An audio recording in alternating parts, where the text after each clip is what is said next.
My wife's best friend called me and said, she's with her lover at the company party. So I went to the party and found them together, and then made a shocking announcement to everyone there. They were shocked. That's how everything started to collapse, as if the ground had been ripped from under my feet with an invisible, violent and brutal blow. I didn't feel anger, or pain, not then. What ran through me was something colder, quieter, like a blade passing slowly and deeply inside.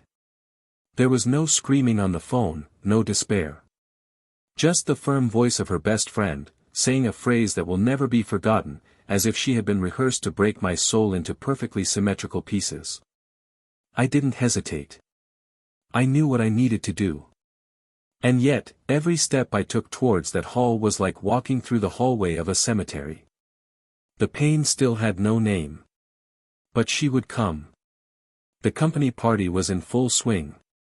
Lights, music, laughter, glasses toasting dreams and goals that seemed, ironically, to be the same ones we had set together years before. And there they were. She, in that dress that I had chosen for my birthday, smiling as if nothing else existed, with her eyes fixed on someone who wasn't me. He, with his hand on her waist, whispered something in her ear that made her laugh as if the world had no weight. Time stopped for an instant. I watched them silently, invisible to them, as if I had never existed. As if all our love, every night, all the promises, were just blots on a painting that she herself decided to erase. I went up to the party's improvised stage, taking the microphone with a calm that didn't belong to me, and asked for a minute of everyone's attention. A minute that would transform lives. When she saw me up there, her face turned pale as if she had seen a ghost. The lover also froze, like an animal caught in the headlights of a speeding car. But what I said there, no one was prepared to hear. Neither does she. Neither does he. Neither do colleagues. Neither do the directors. Neither do I. What happened that night wasn't just the end of a marriage. It was the beginning of a sequence of revelations and decisions that tested everything I believed to be real. What I discovered later, what was behind that betrayal, the hidden details, the objects purchased at my expense, the deleted messages, the fake smiles, the encounters disguised as meetings, all of this placed me in front of a mirror that reflected not only the woman she was, but also the man I had stopped being for her. And the worst thing of all is that, while I thought I was building a future, she was furnishing an apartment with another man. A secret apartment. A place where my love was ridiculed, where my effort paid for the glasses of wine and the clothes she took for someone else. The apartment, which I only discovered months later, was in the name of a company in which I had invested, with documents that she asked me to sign between smiles and kisses. It was as if she had used me as an emotional and financial ladder, smiling at me while, with her other hand, she built a parallel life. It was a place decorated with our money, with the colors that she said she hated, but that now filled the walls of that refuge of lies. The bills, all paid with our joint card. The furniture, chosen with the same care that a couple in love takes for their first home. But in this case, the couple wasn't me and her. It was her and him. Her best friend, the same one who called me that night, had known about it for a long time. But he was silent. Maybe out of fear, maybe out of compassion, maybe out of knowing that, by counting, there would be no turning back. But that day, something in her also broke. Maybe because she saw the same lover looking at her the same way he looked at my wife weeks before. Maybe because it was discarded, like an old toy that no longer serves as a distraction. When she called me, it wasn't just to warn me. It was to get revenge. It was to unmask. It was about seeing everything fall apart, including what was left of their friendship. In that room, when I told the truth, when I exposed his name, when I looked everyone in the eye and revealed that I had known for more than a month and that I had waited that night to unmask them before the eyes that had once applauded our love, the silence was so profound that the music seemed offensive. Someone dropped the cup. Others looked away. But they couldn't move. She was shaking, murmuring something that was never heard, and he, in shock, was just trying to understand if it was really real. It was. Very real. What happened after that night was a whirlwind of disappointments, discoveries, legal battles, losses and small silent revenges. I learned that a marriage can end long before the divorce is signed, and that there are betrayals that don't involve kisses, but rather omissions, secrets and calculated disrespect. I discovered that love can make you sick, and that sometimes the person who kisses you the most is the one who most wants to erase you. But I also discovered that there is life after the breakdown. That there is justice in time. That there are smiles that are born after the grief of the heart. And not every betrayal ends with the betrayed's loneliness. My story is not about a simple case of infidelity. It's about the invisible details that make or break a home. About how a woman can smile while digging a grave for her own marriage. And about how, behind an apparent perfection, there can be a carefully staged theater to hide the cruelest truth. I was the actor who entered the final scene too late, but who refused to leave the scene silently. What no one expected, is what happened after I left the stage at that party.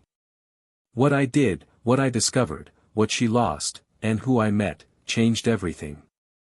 And there is something that I only found out about much later, something that was hidden behind a false wall in the secret apartment. A small object, with a gigantic symbolic value, that should never be there. Something that will make you understand that the betrayal went far beyond a body between the sheets. And when you find out what it was, you'll understand why this story can't end the way you expect. Welcome to the channel. Here, we make it clear from the beginning, we do not support any type of betrayal. The stories you will hear are fictitious, but they carry a painful truth, that betrayal destroys homes, hearts and entire lives. Each story is an alert, a reflection, and, above all, a reminder, not every mistake can be fixed. Get ready. Today's story is shocking, intense and impossible to forget. Daniel and Laura were the portrait of a marriage admired by everyone around. Together for almost 8 years, they formed the type of couple that friends used as a reference, that the younger ones looked at with admiration and the older ones with a hint of healthy envy. He, administrative manager in an expanding multinational, she, marketing coordinator at an events company that was growing at an astonishing rate. They had met during a business convention, when their paths crossed by chance in a coffee break room. Between hurried coffees and jokes about spreadsheets and tight deadlines, the rapport was immediate. The two laughed with a lightness that contrasted with the tension of the corporate environment, and when they said goodbye at the end of the day, they already knew that this meeting would not be their last. Over the years, they built a solid life, almost like a company of two. Laura was the creative spirit of the home, the one who always brought something new home, from ideas for renovating the room to unusual recipes for dinner. Daniel, on the other hand, was the pillar of constancy. I liked well-defined routines, punctual schedules, and the feeling of stability that came with seeing my accounts in order at the end of the month. The differences, which could separate them, became the basis of balance. When she was lost in daydreams, he would anchor her. When he sank into rationality, she would snap him out of there with an unexpected kiss, an invitation to watch the sunset, or a song turned up at full volume in the middle of the night. The house where they lived was spacious, well lit, with wide windows that allowed the wind to circulate freely. It had been an old dream achieved together, and each corner told a part of the story they wrote as a couple. There were framed photos in the hallways, memories of unplanned trips, portraits of sincere smiles in distant places.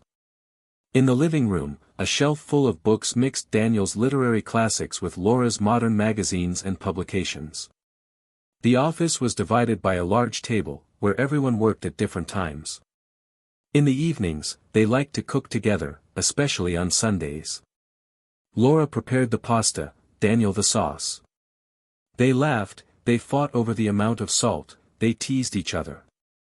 And at the end, they toasted with wine, as if each meal was a celebration of the life they chose to live side by side. The two supported each other in their careers. Daniel always encouraged Laura to take more risks, to propose bold ideas, to present projects that caught the attention of directors. Laura, in turn, was his biggest fan, applauding each promotion, each new challenge accepted. When he needed to do an MBA in another city, she didn't hesitate to adapt her routine to accompany him on his fortnightly trips. When she received an offer to coordinate a new team, he not only celebrated, but also helped put together an impeccable presentation so that she could make her mark in the first week. It was more than love. It was a partnership. A partnership that, to those observing from the outside, seemed unbreakable. They had few close friends, but those who were close knew that Daniel was a reserved but deeply loyal man. And Laura, as outgoing and sociable as she was especially careful about who she allowed into her personal circle. One of these people was Bianca, her best friend since college, with whom she had shared republics, secrets and love failures. Bianca was a constant presence in their house, she had dinner there frequently, she knew where every glass was in the kitchen and she was the first to be called when something broke or when Laura needed to vent. Daniel liked her, even though he sometimes found it strange the way Bianca spoke certain truths without a filter. But he respected their friendship, even at times when he felt a little excluded from conversations, which invariably ended in laughter or whispered confidences in the hallway. In recent months, however, something has felt different. Small, almost imperceptible things began to throw off what had always worked like a well-adjusted watch. Laura was more absent, not in physical presence, but in connection. Her eyes, always so attentive to Daniel, now seemed to wander to other thoughts during dinner. Conversations lost their usual lightness, replaced by awkward silences or hurried dialogues between a cell phone notification and a hurriedly answered message. Daniel noticed, but tried not to turn it into paranoia. He was always rational. I preferred to believe that it was just the accumulation of work, the stress of the end-of-quarter delivery, the weight of the increasing responsibility that she was carrying in her new position.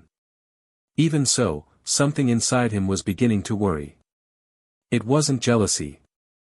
It was a subtle discomfort, like a crack that no one sees, but that is there, slowly weakening the structure. He tried a few times to start a conversation, suggest short trips to renew the romance, arrange dinners at restaurants they liked. Laura accepted, smiled, participated, but she always seemed to be somewhere else, as if part of her was stuck in a constant thought that he couldn't reach. She said everything was fine, that she just needed time, that she was focused on growing the company and needed him to understand. And he understood. Or at least tried. Meanwhile, the atmosphere at Laura's company was increasingly effervescent. The events sector was undergoing a total overhaul, and with it, new faces began to attend meetings, team lunches, and corporate parties. Laura, due to her creative ability and leadership, became a key player in several prominent projects. The pressure was intense, but she seemed to shine beneath the chaos. She was admired by colleagues, praised by superiors, and constantly called upon to represent the company at fairs and conferences. Daniel was proud. She kept the folders of the campaigns she helped to develop. But, little by little, she began to realize that she no longer knew the names of the people she spent time with every day. One night, while going through one of the boxes that held old souvenirs, he found letters that the two had exchanged at the beginning of their relationship. Sweet, intense words, full of plans and dreams that now seemed so far away. He sat on the living room floor, holding that piece of the past, and for a moment he felt longing for something that still existed, but seemed intangible. He then decided to write a new letter, a rather simple one, just to remind her of who they were. He left the letter on her pillow, with a small candy of the flavor she liked most. The next day, when she arrived home from work, she found the candy still intact, and the letter folded inside the book that Laura used to read before going to sleep. No words were said. She just hugged him before going to sleep. And in that hug, he realized that something had changed. He didn't know exactly what, but it was real. The routine continued, with its unavoidable obligations and commitments. Bianca continued to visit the house, sometimes less than before, but still present. Daniel did not talk to anyone about the discomfort he felt. He kept everything to himself, as he always had. Until an invitation arrived for both of them, Laura's company's end-of-year party. It would be in a luxurious hotel, with dinner, live music and celebrations. She said he didn't need to go, that it would be a tiring corporate event, and that she preferred him to rest at home. But something in her tone made him say yes, that he wanted to see the world she was now part of up close. She hesitated for a second, and then smiled, saying she would be happy to have him there. That night, while choosing the clothes he would wear, Daniel looked in the mirror and felt a weight he couldn't name. He was about to enter an environment that didn't belong to him. But I needed to go. Not to watch. But to understand. He felt that, somehow, his presence there would help him decipher that new look in Laura's eyes, that distance that was silently growing between them. The party would be just another ordinary event. Here's to a job well done. A night to celebrate achieved goals and new challenges. But, for Daniel, it would become the turning point of an entire story. The place where love would be tested. Where the past and the present would confront each other. And where the future, silently, would begin to be rewritten. The company party night started like any other end-of-year celebration. The golden lights reflected on the mirrors in the main hall, champagne circulated on trays balanced by attentive waiters, and the ambient sound mixed laughter, greetings and small speeches between coworkers.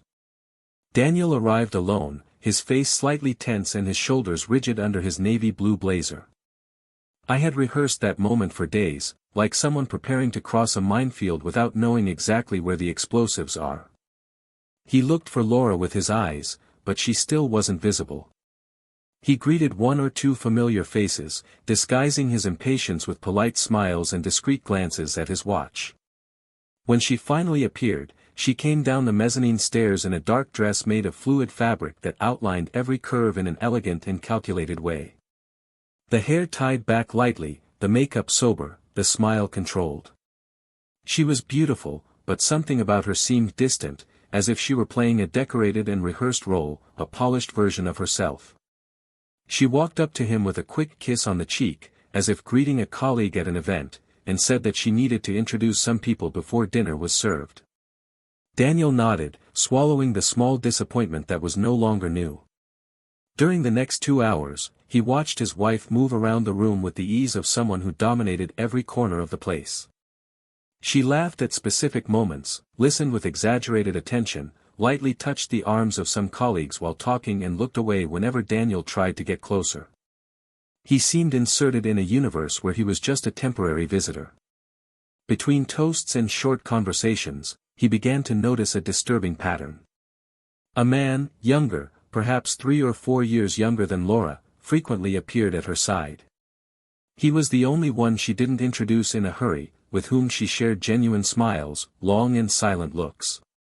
Daniel registered every detail with involuntary precision, the way she adjusted her hair when she saw him, the way he listened to her, leaning his body slightly forward, as if he wanted to absorb every word. There were no explicit touches, no committed gestures, but there was something there. Something alive. Something that shouldn't be. At one point, Daniel pretended he needed to answer a call and walked away to the entrance hall. He took a deep breath, feeling the cold air contrast with the heat building beneath his skin. He opened the messaging app and scrolled through old conversations between him and Laura, as if looking for proof that they were still what they believed they were.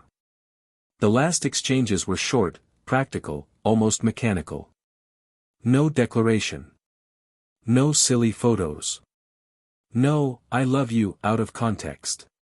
Just shopping lists, reminders, messages about bills and schedules. An operational partnership. He returned to the room and sat alone at one of the tables closest to the bar.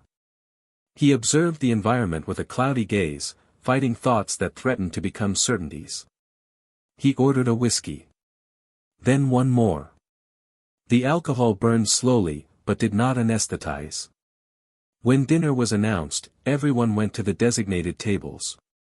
He followed the card with his name, expected to be next to Laura, but saw that she had been positioned at another table, close to the coordination team, next to the man whose name he now knew, Gustavo. Daniel's stomach tightened. The head, once heavy, now seemed to pulse in silence. Throughout dinner, they exchanged words that the others didn't hear, and smiles that weren't directed at anyone else. Laura didn't even look at her husband once. After dinner, the music picked up, the lights dimmed, and the couple started dancing. Laura disappeared among the guests again. Daniel walked around the room, pretending to be interested in the conversations, but paying attention to her movements. He saw her go through one of the side doors with Gustavo. No other colleagues accompanied them. He waited a few minutes, long enough for the doubt to turn into pain, and followed the same path. The door led to a hallway that led to the hotel's meeting rooms, some open, others locked. The sound of the party diminished as it progressed. His heart was beating in his neck. His steps were precise, silent, but inside his mind, everything screamed. As he rounded one of the corridors, he stopped abruptly. Through a small gap between the poorly closed door and the frame, he saw it. Laura was there, with Gustavo, leaning against the wall, their lips intertwined, their hands in places they should never be. Daniel couldn't move. The shock was not violent. It was slow. As if every second stole a piece of him. He walked away calmly, returned the same way, crossed the room with slow steps, picked up the jacket left on the chair and walked to the car. He sat in the driver's seat and stared at the steering wheel for long minutes. I felt angry, yes. But most of all, I felt empty. A suffocating silence. As if all the voices inside him had died at the same time. That night, he didn't sleep. Sitting on the porch of his house, he waited for the sun to rise with an unblinking gaze. Laura arrived after 3, tried to walk in silence, but noticed his presence on the porch. She stopped. I didn't say anything. Neither does he. She entered and went straight to the bedroom. The next day, the routine was followed as if nothing had happened. He went to work. She too. No word about the night before. But something had broken. And he knew that there was no glue in the world capable of restoring what had been destroyed. In the following days, Daniel alternated between moments of contained fury and absolute silence. He avoided direct confrontations, he watched her every step, every gesture, every new delay. He began to put together a puzzle with the eyes of someone who already knew the final image. Laura, in turn, seemed oblivious, or pretended not to notice. He acted lighter, as if he were lighter. More alive. Which, for Daniel, was the worst punishment. The betrayal wasn't just physical. It was emotional. It was as if she had saved the best parts of herself for another man, while offering him the remains. It was Bianca who broke the silence. He called Daniel one afternoon, with a choked voice, asking to meet him urgently. What she revealed in that call changed the rhythm of the blood in his veins. It confirmed what he already knew. That Laura and Gustavo had been together longer than he could imagine. That the party had not been the beginning, but just the visible face of a story built in the shadows. But Bianca said more. Much more. He said something that didn't make immediate sense, but that planted a seed of uneasiness inside him. With the calm of someone preparing a stage, Daniel made his decision. He waited for the right moment, planned the details, went over the steps. I didn't just want to confront. I wanted everyone to see. Let everyone know. And, more than that, he wanted her to understand, in his eyes, how much she had lost. Laura's company would organize a new celebration, a quarter-ending dinner, attended by all employees and their families. It was the perfect opportunity. A stage set for smiles, which would become a stage for truths. On the night of the event, Daniel arrived early. He dressed with discreet elegance. His expression was serene, almost indifferent. He talked to some guests, drank a single glass of wine, and waited. When Laura arrived, she noticed her presence. He didn't come any closer. She watched him from afar, with a look of mixed confusion and distrust. During dinner, Daniel remained silent, as if he were just there to observe the play. But at the end, when the company director asked to speak to end the night with thanks, Daniel stood up. He asked for permission. He took the stage calmly. He took the microphone. And he said what needed to be said. With a firm, clear voice, without shouting. Said the names. He told the facts. He exposed the betrayal with the precision of a surgeon. The hall froze. Laura, motionless. Gustavo, pale. And everyone else, shocked. But what no one knew was that what had been said there was only half the truth. Daniel had discovered something even greater. A secret that would change everything. Something Laura thought was buried, hidden in distant walls. A detail that, until that moment, remained intact. But not for long. The end of the farce was just beginning. The silence after Daniel's announcement still echoed in the room when he came down from the stage. No applause, no whispers. Just the muffled sound of ambient music that tried, in vain, to return normality to a completely torn-apart environment. Laura remained seated, as if her body had been emptied. Gustavo, visibly embarrassed, kept his head down, his eyes fixed on an undefined point on the floor. Daniel walked to the exit of the room, meeting disconcerted, judgmental, perplexed looks. But he didn't look at anyone. There was nothing else there that deserved his attention. In the parking lot, the night air was slightly cool, but inside everything was boiling. The revelation he had made was just the first layer of something much deeper. And the cruelest part of that story was yet to come. 2 days later, Laura showed up at the house unannounced. He had spent that time at Bianca's house, and for the first time since the wedding, he hadn't tried to justify his absence with frivolous excuses. He arrived with a haggard face, sunken eyes, makeup from days ago still marking his eyelashes. He found Daniel on the porch, sitting with a cup of coffee in his hands, looking at the garden as if searching for answers in buried roots. She didn't ask permission. She sat in front of him, silent for long minutes, until finally her shaky breath gave away what was coming. She tried to start with an apology, but Daniel held up his hand firmly, cutting off the words before they came out completely. He said that he already knew everything, that what she had hidden with so much effort was now dust in his eyes. Laura closed her eyes, as if every sentence she said was a slap. She said she just wanted a chance to explain, but his gaze was so hard that even the air seemed thicker between them. He then got up, went to his office and came back with a small black folder.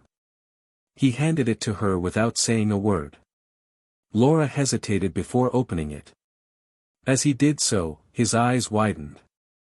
Inside were copies of bank statements, transfer records, purchase receipts, and a property contract signed with a notarized signature. An apartment. A second home. Laura's mind stopped for a few seconds. He tried to speak, but the words stumbled in his throat. Daniel, without raising his voice, asked when she had used his own money to maintain an apartment where she was with another man. She tried to deny it, but the evidence was solid. The signature, the values, the times of the transactions. Everything there screamed the truth. Laura then began to cry in a restrained way, as if she knew there was no more room for justifications. She said she didn't know how it had gotten to such proportions, that it all started innocently, that it was just a refuge where she could think, where she could be another version of herself without judgment. Daniel then approached, looked directly into her eyes and asked if the refuge had a double bed, wine in the closet and men's shirts on the hanger. She lowered her head.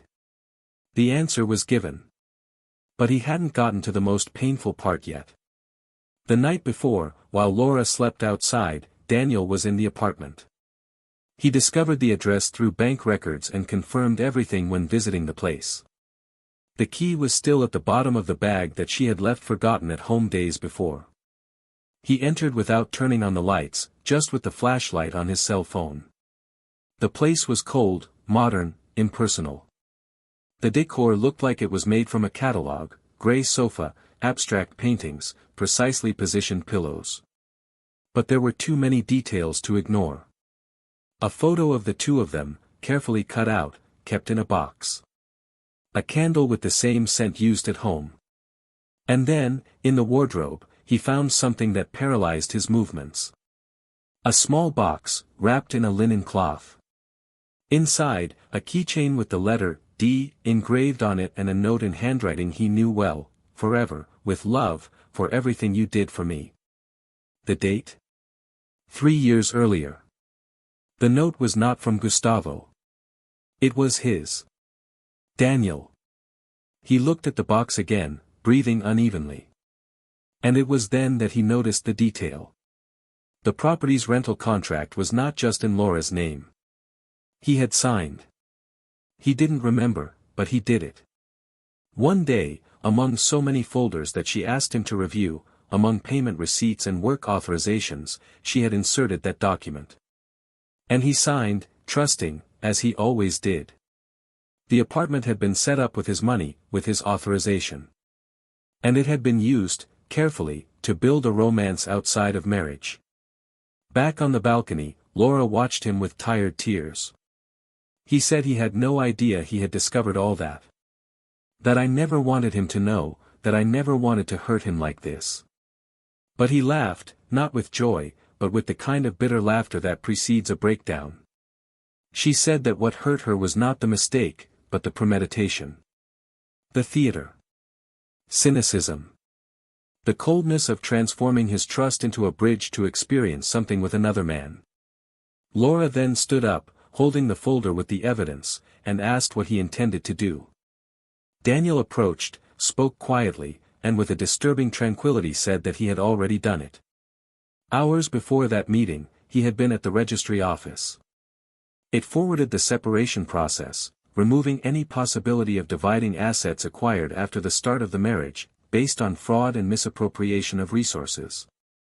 He started canceling joint accounts, blocking cards, removing his name from shared properties. And more than that, he had attached evidence that she had used joint money to maintain an extramarital relationship with resources obtained by him. Laura turned pale. She tried to object, but he had already thought of every detail. But there was still something more. A name. A face. A man. Gustavo was not just a lover. He was also a strategic supplier to the company where Laura worked, hired directly by her without going through the usual procedures. Daniel had discovered this days before, when combing through contracts and public business relationships. And with this evidence, she had already sent a dossier to her company's compliance sector. Not for revenge. But for justice. She hadn't just cheated on a husband.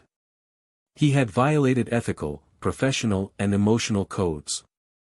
Laura sat down, her hands on her face, not knowing whether to cry because of the loss, because of fear or because of shame.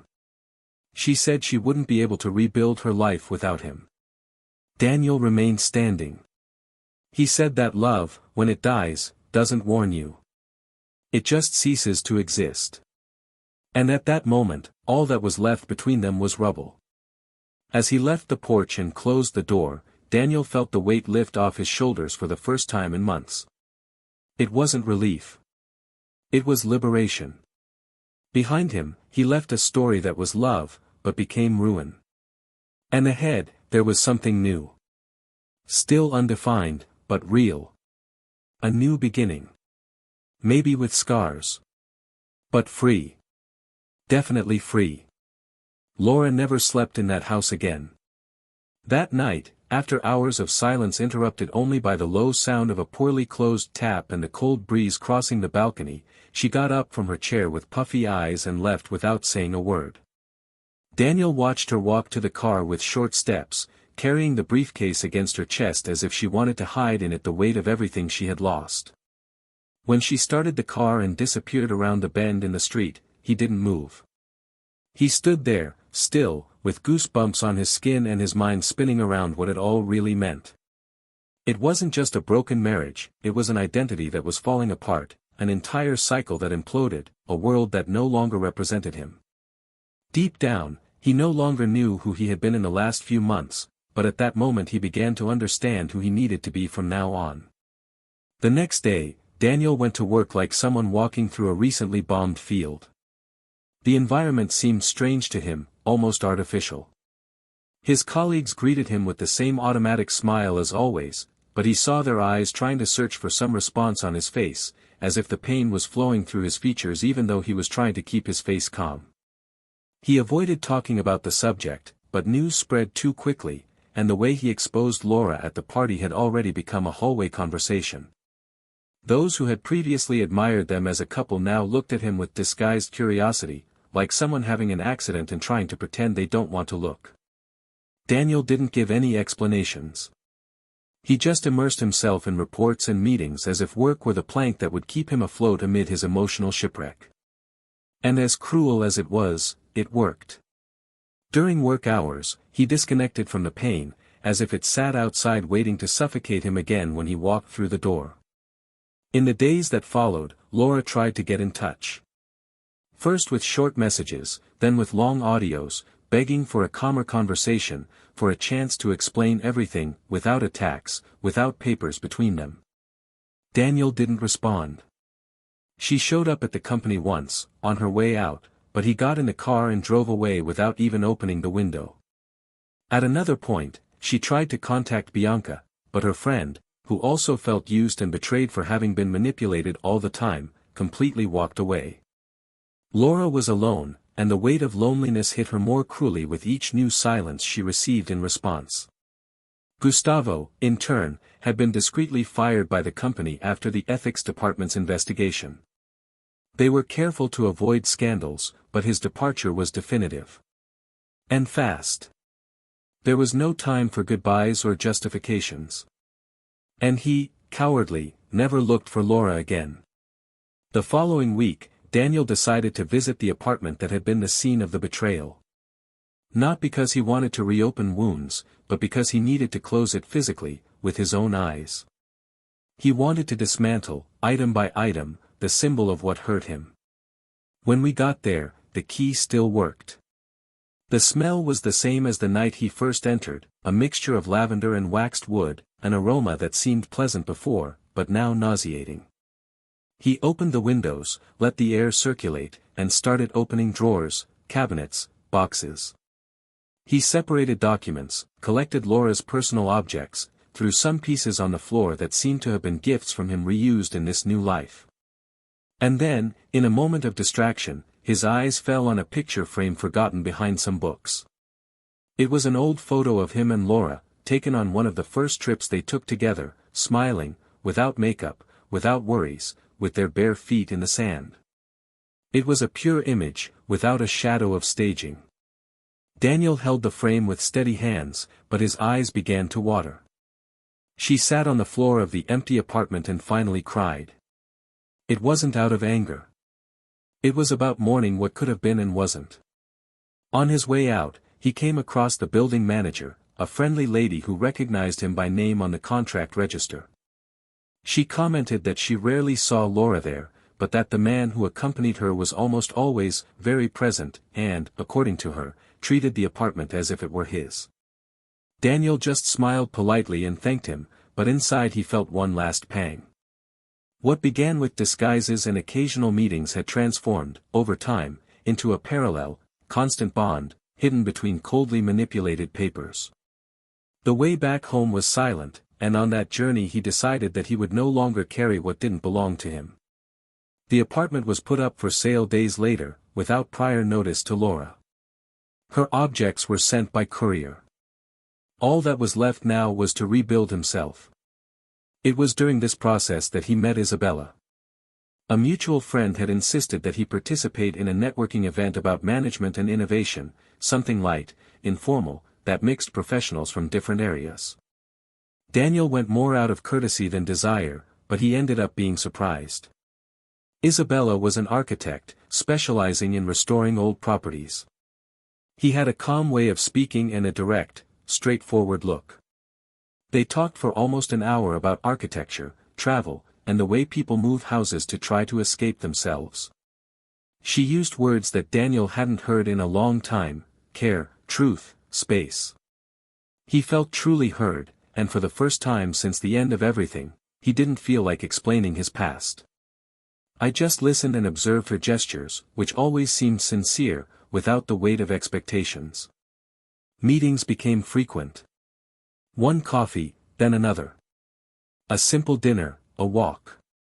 There was no urgency, no plans, just a genuine desire to be there. Daniel was surprised to realize that he could smile again without feeling guilty. It wasn't an overwhelming love, but it was something that was born calmly, like someone who plants a tree already aware of the storms. Isabella didn't ask too many questions. He just offered presence. And that, at that moment, was more than enough. Laura, on the other hand, looked increasingly lost. Friends had drifted away. The company did not fire her, but transferred her to another sector and role, in a clear move to remove her from any previous influence. Her days became monotonous, and the feeling that it was all her fault consumed her little by little. She tried to regain contact, get closer to her mother, her sister, old friends, but the public image of betrayal preceded her everywhere. The elegant and admired woman was now viewed with suspicion and compassion, a figure who inspired more pity than respect. She spent long hours alone, looking at the walls of the apartment she was now renting with difficulty, remembering a life that had turned into ruins by her own choices. Gustavo never responded again. He disappeared like cowards usually do. And she, for the first time, felt what Daniel had felt, the weight of becoming invisible to those she trusted most. It was then that she appeared again. Months later, in a cafe, where Daniel was with Isabella. The scene was quick but intense. Laura entered, saw the two of them together, hesitated for a second, but approached. He just asked to speak to him for 2 minutes, discreetly. Isabella gently walked away. Laura then said, in a low and hoarse voice, that she didn't expect forgiveness, but that she wanted to thank him. He said he finally understood the scale of what he had done. Not just for what he lost, but for what he destroyed. He said that every day he woke up with the same thought, that if he had spoken, asked for help, asked for attention, maybe everything would have been different. Daniel listened in silence. He didn't respond with words. He just nodded with a brief nod. She understood that this was the last conversation. When Laura left, Isabella returned. Daniel held her hand on the table firmly, calmly, and just said that now the past was over. And in that instant, he realized that his pain had turned into memory. And that his future, although uncertain, no longer carried the marks of betrayal, but the possibilities of rebirth. The chance meeting between Daniel and Laura in that cafe did not become a point of reconnection, nor did it open space for new beginnings. On the contrary, it was the definitive symbol that the line between past and present had been irremediably drawn. Her look carried an apology that came too late, and he, already in another emotional place, no longer felt the need to punish her or get answers. When leaving the cafe with Isabella, there was no exchange of comments about what had just happened. He simply squeezed your hand a little tighter as they walked to the car. That said it all. The previous cycle did not reopen, it just gave way to a new stage of maturation, where pain and overcoming lived side by side. And, contrary to what one might imagine, the feeling that Daniel carried was not one of relief or victory, but a strange form of resigned grief, like someone watching the fall of something they built with their own hands, knowing that they did everything they could to sustain it. In the following days, Isabella's presence began to softly fill the spaces previously occupied by dense silences. She didn't question, she didn't rush her steps, she just remained constant, like a breeze that arrives before the storm realizes it has dissipated. Daniel still woke up some nights with distorted memories of the past, but little by little he came to understand that some memories are not meant to be fought, but rather accepted. Not to be revived, but so that they can be left in the right place within the soul. It was no longer about forgiving or forgetting, but about understanding that the love he gave, even though it wasn't reciprocated in the way it deserved, was true. And this freed him from guilt, anger, and the feeling of failure. This guilt seemed to have found a permanent home in Laura. She continued to live in her small apartment, away from almost everyone who once surrounded her with enthusiasm. His new sector in the company required little, and his role was now administrative, almost mechanical. The days were predictable, meetings with colleagues were limited to formalities. And even though the scandal at the party was almost forgotten by others, inside, the scenes were repeated with unbearable clarity. The images of Daniel's face when he read the letter that she never had the courage to deliver, the sound of her own labored breathing as she heard the restrained applause turn into absolute silence after his revelation, and above all, the dull pain of realizing that she had transformed a home into a field of ruins for the momentary pleasure of being desired in a space that wasn't hers. He started avoiding mirrors. Avoid encounters. She began attending therapy regularly, and although progress was slow, each session forced her to face versions of herself that she had never allowed to emerge. She painfully discovered that the emptiness she felt was not caused by Daniel's absence, but by the absence of herself in everything she chose to be. Meanwhile, Daniel started visiting a small cultural center in the neighborhood close to his new apartment. He moved closer to work, choosing a modest property, but full of light and silence. There, he redecorated everything from scratch, avoiding any piece that brought back previous memories. Not out of spite, but because he needed to see every detail of the new space. At that cultural center, he met people with stories completely different from his own. Painters, musicians, budding writers. He discovered that there was life outside of reports and meticulous planning. He rediscovered the pleasure of talking without needing to filter, without needing to measure, just letting it flow. Isabella followed these moments with discreet enthusiasm. It didn't try to change who he was, it just showed him that there were layers that hadn't yet been explored. And, little by little, Daniel began to write. First small texts, then short chronicles. He talked about time, about longing, about ruptures. But it always ended on a note of hope. Without realizing it, he had begun to rebuild his identity not just as someone who survived betrayal, but as someone capable of transforming pain into narrative. It was at one of these cultural meetings that a new dilemma began to form. One of the texts he wrote was published in an independent newspaper and circulated on social media. People identified with the honesty of the writing. The text talked about broken trust and reconstruction, about the illusion of permanence in human relationships and about the strength that is born when everything seems lost. He received invitations to speak at small events, and, suddenly, he became an unofficial spokesperson for Overcoming. This left him divided. He felt grateful to have his voice heard, but at the same time he was afraid that his story, so personal, would be turned into a spectacle. And it was then that a more daring proposal emerged, a documentary about contemporary relationships, in which he would be one of the anonymous protagonists. The producer promised confidentiality, change of names, partial anonymity. But the script was based almost entirely on his text. It required him to revisit painful details. Isabella encouraged him to reflect deeply before accepting. He said he didn't need to prove anything to anyone. That, if he accepted, it would be for him, not to expose the past or dramatize the wound. While I was pondering the proposal, a new letter arrived in the mail. It was Laura's. Handwritten, with firm calligraphy, on plain paper. There were no accusations, no attempts at reconciliation. Just confessions. She talked about her childhood, about the way she learned to remain silent, to conform to the desires of others, to seek validation through the external gaze. She said that the betrayal did not start with Gustavo, nor with the apartment, but with small concessions that she made to herself over the years. Who began to measure his own value based on the attention he received, and not the integrity he carried. Who lost his sense of who he was by trying to be everything to everyone, and ended up being nothing to himself. She ended the letter by saying that it had been her last true mirror, and that, by breaking it, she had lost herself once and for all. I didn't ask for a return. He was just grateful for making her see who she had become. Daniel read the letter several times, and, in the end, decided to keep it in a box, not to remember it, but as a record of a closure that, finally, seemed to have been understood by both of them. He agreed to participate in the documentary. He set clear boundaries, but decided that his story, told truthfully, could help others understand that the end of something doesn't have to mean the end of everything. That losses hurt, but they also polish.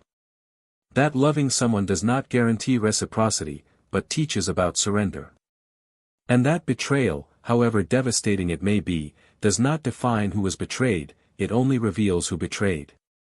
During filming, he shared his story with calm sincerity, without desire for revenge, without theatricality. He spoke about pain as if talking about a storm that he had survived. And when asked what he would do differently, he firmly replied that he would have listened more to silences and questioned comforts more. At the premiere of the documentary, the hall was full. Isabella held his hand as always, lightly and firmly. At the end of the screening, there was a silent pause, and then a timid round of applause, then louder. Some people approached to thank him, others just looked at him with respect. Daniel felt full. Not because he was admired, but because he knew that, after so long, he had managed to transform his greatest pain into something that did not destroy him, but completed him. And at that moment, he realized that the end of this story no longer depended on Laura, nor on Gustavo, nor on those who surrounded them. It was in his hands. And he already knew exactly what he would do with that ending. Time passed, and with it came the inevitable transformation of everyone involved. Daniel, now with a lighter presence and a less loaded look, became a silent symbol of overcoming. Not because he wanted to inspire anyone, but because life forced him to be resilient. The experience of participating in the documentary made him access places within himself that he never imagined existed. And, curiously, it was not tears that washed his wounds, but the silences, the choices he made for himself and not for others. After the premiere, he was invited to other conversation circles, emotional support projects and even to write a collection of texts on emotional reconstruction. The majority refused. He said he didn't want his pain to become a flag, he just wanted to live it until it didn't hurt anymore. He continued with Isabella, now in a more mature relationship, built not on the rush to fill voids, but on the patience of respecting scars. They didn't talk about the past constantly, but its shadow served to reinforce their care for the present. They traveled frequently, discovered new cafes, maintained a routine, with flexible plans and a complicity that required no public declarations. She, with her firm tranquility, offered shelter. He, with his heavy and true story, offered presence. And in this balance, they found a way to walk together, without demands, just with desire. Laura, on the other hand, immersed herself in a long and lonely process of trying to reunite with her own essence. Therapy has become a fixed part of his routine. He gave up his old job because he could no longer stand the hidden glances and interrupted conversations when he entered a room. She got involved in a social project to support women emotionally destroyed by wrong decisions, and this confronted her every day with living mirrors of her own trajectory. Hearing stories of pain reminded her of where she had come, but also where she no longer wanted to be. He tried to regain family ties, renew friendships, some successfully, others with doors definitively closed. The public image she had built up for years was slowly torn apart by the raw truth, and now, without the veneer of appearance, she needed to look at herself honestly in the mirror for the first time. He did not seek forgiveness, nor approval. What I wanted most was to understand why I had sabotaged everything I ever dreamed of. And, amidst the rubble of her own life, she began to discover a woman she had never allowed to exist, a woman capable of admitting mistakes without justifying them, of rebuilding herself without relying on someone else. She moved house, chose a simpler neighborhood, relearned how to cook for herself, take care of her own bills, live with silence without fear. And in that new routine, cold and unglamorous, she began to find a different meaning, perhaps the truest one she had ever experienced. Gustavo, in turn, disappeared from the scene in an almost symbolic way. His dismissal from the company where he was a supplier exposed more than his shady involvements, it revealed his emotional instability. He tried to use contacts to reposition himself in the market, but his reputation preceded him. Some said he was seen in another city, trying to start a business with a dubious partner. Others, that he was involved in another scandal, this time involving the diversion of confidential information. But none of this information was confirmed, and the truth is that no one else cared to know. His figure was marked by what he represented, the catalyst for a ruin, but never the main cause. He was too small a man to sustain any consistent narrative of villainy. Just someone who took advantage of a woman's emptiness and the carelessness of a permissive system until everything collapsed. And when the castle collapsed, he was the first to flee the rubble. Isabella, discreet as she always was, stayed out of the spotlight. He never demanded more from Daniel than he could offer. I respected their pauses, their silences, their memories. I understood that he came from a place where love was distorted, and that it would take time for him to trust fully in any relationship.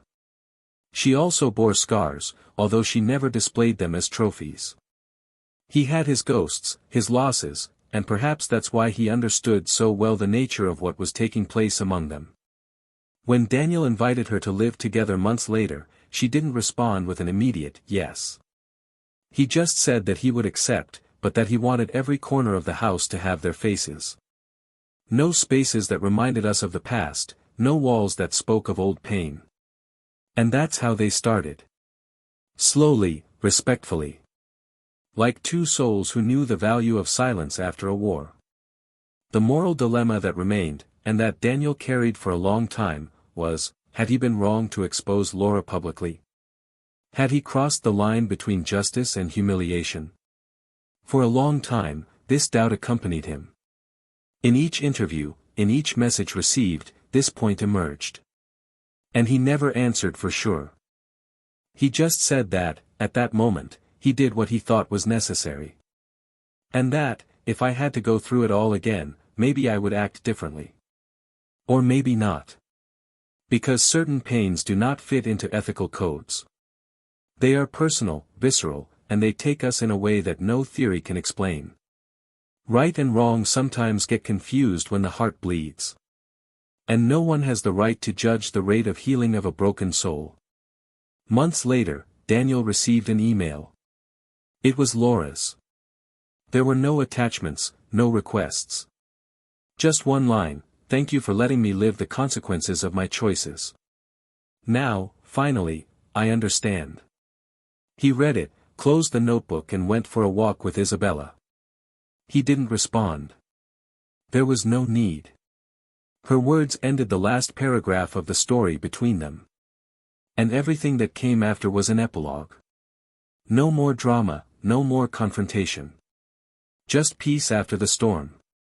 Today, when Daniel looks back, he does not do so with resentment. But he also doesn't look at it with nostalgia. He knows that he lived something intense, that he loved deeply, that he lost everything he built, but that he rebuilt himself in a truer way. He knows that he was betrayed, exposed, hurt, but he also knows that, in the end, he was the one who had the courage to start over with dignity. And this, perhaps, is the greatest victory anyone can have, looking at pain and not allowing it to define who you are. He learned that some stories end not with reconciliation, nor with forgiveness, but with learning. And that's enough. Because what matters is not how it all started, nor how it all fell apart, but who you choose to be after you pick up the pieces. If you made it this far, tell us in the comments what you thought of this story. What part moved you the most? Which character caused you the most outrage or the most empathy? Your opinion is very important. And don't forget to subscribe to the channel, because here you will always find real, moving stories that make us think about who we are and how we act in the face of love, pain, and betrayal. And just to reinforce, this channel does not support any type of betrayal. Here, each story is a reflection on the consequences of thoughtless choices and the profound impact they have on people's lives. Until next time.